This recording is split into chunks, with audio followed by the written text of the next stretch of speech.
Hi there, and welcome to Insomnia Insight number 387. If you have found it difficult not to know or learn or see what time it is overnight for any reason, this video is for you. We're going to get really practical here and see how you can actually turn knowing what time it is at night into something that is really helpful to you.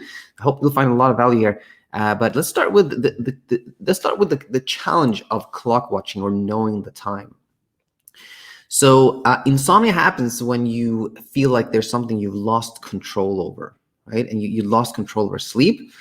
And oftentimes we're taught that to change something, you first have to measure it, right? So it naturally seems to make sense to sort of know how much you slept, keep track of it, maybe keep a diary. And to do that, you often have to know what time it is. Now, the challenge here, of course, is that if you're faced with a true physical, like an outside threat or problem or something like that, let's say you're gonna have a boxing match against somebody, then it makes sense to kind of measure, to watch, to keep track, prepare yourself and things of that nature. It makes total sense. But when there is no actual true like danger, when it's all like an internal threat, if you will, your brain has started to think that being awake is a threat, then the act of clock watching just reinforces this idea. So in the long run, it's not helpful because it reinforces this idea that there is something you need to control. And the more you try to control it, the less well you sleep. And on a night-to-night basis, there's also a challenge there. Like my good friend Martin Reed sometimes said that imagine asking somebody, how many times have you woken up in the middle of the night, checked what time it is, and felt a wave of relief? Oh, how nice, right? Very rarely, oftentimes just knowing the time kind of automatically makes you really anxious and you struggle in that very night. And for the reasons we talked about, also it leads to more struggle over time. So this is the challenge with clock watching. So therefore, what I typically teach is to make the night timeless. Make it timeless, to just make it so that you don't know what time it is, and you sort of like move away from tracking, in your mind, simply by kind of questioning whatever the mind comes up with. Just making the night timeless is very, very helpful. So I think it's for almost everyone. Just not having a tracker, not knowing what time it is really so helpful. Now, here we go. Like the thing though with this video is, what if you can't do that? Okay, we've laid out the rationale for why it's nice to make the night timeless. But what if you can't, right? So this could be if you have to feed your little baby every 2 hours, or or you actually the only thing you enjoy at night is watching Netflix, right? And then you will see the time, or you just can't resist the urge, or something, or for some reason it's just not possible for you to make the night timeless. What then? All right. So here's the thing. The first thing to know here is that knowing the time in itself is actually fine. There's no problem there. There's no problem actually with knowing the time in and of itself. Rather, it is the automatic response that causes trouble. And what is the automatic response? Well, that is to see the time and then immediately go like, oh, I slept 2.5 hours, I have 5 hours to go. Oh no, if I don't sleep this much, then I only have this much to go. That automatic response, or the automatic response of just kind of like hopelessness. Oh no, I've only slept this much. What's going to happen to me? So that type of automatic response is really what creates some more struggle and trouble, not knowing the time in itself, right?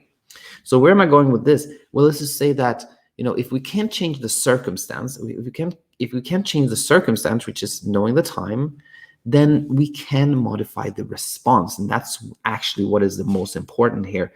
And the response is what matters, not knowing the time itself. So how can we do that? Here it is. Okay, so this is where we get to the practical portion of this video, which is the following. When you learn the time, then check yourself. Don't make it about the time in itself, and not those automatic response, but just whenever you learn the time, turn your eyes kind of inwards and see, like, how am I responding right now? How am I feeling? What am I thinking? What's happening in the moment I learn the time? What's happening inside me? Make it sort of an introspective thing. Like, make it about learning about yourself. All right. And this is when things can happen, like when you have this aha moments. For example, you see the time and you start calculating, and then you go like, aha, I started calculating right away there. I am trying to have control, and I know there's no control to be had, but you're just taking note of the fact that you started calculating there. Aha. And right away, there's kind of less mystery and there's less automaticity when you're taking note of what's happening inside you. Similar, you can have this reaction or this response, if you will. You can go like, you see the time, and then you go, aha, I felt a wave of anxiety. This means that my brain is thinking that being awake is dangerous. Okay, there's some fear there. I've learned that about myself. Okay, I've learned that. Or this one, you see the time, and then you go like, oh, there wasn't really not much of a reaction there. There was no clock watching, no calculating, no sleep math, and I didn't feel much anxiety there. Okay, this means that I am becoming less attached. I'm teaching my brain that there's nothing to be afraid of, and this clearly has led the brain to learn something. So what you've done here is you turned learning the time to learning about yourself. And it may not immediately sound like, well, rocket science, this is like earth shattering, but it is really helpful, because what happens here is that the automatic response is no longer there, simply thanks to you paying attention to what's happening inside. So often when we're not paying attention to what's happening inside our thoughts, then they go kind of all over the place, and we just feel like we're like on this roller coaster ride where we're just the passenger. But the moment you start being aware and you're like, aha, turn those eyes inwards, if you will, then something very different happens. That automatic response no longer becomes the default one, and starts to fade, if you will.